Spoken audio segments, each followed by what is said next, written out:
In this video, we are going to show you how to create an ancient manuscript reveal animation in Capcut Mobile. Now, once you have your clip on your timeline, tap it to select, and then on the bottom menu, tap on animations.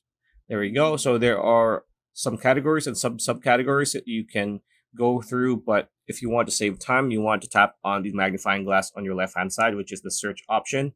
And here, you want to type in ancient manuscript, like so. It's going to be the first option from the selection. Tap it, see the preview. There we go. Now, the good thing about this is that you can actually adjust the speed of the reveal right on the bottom toggle.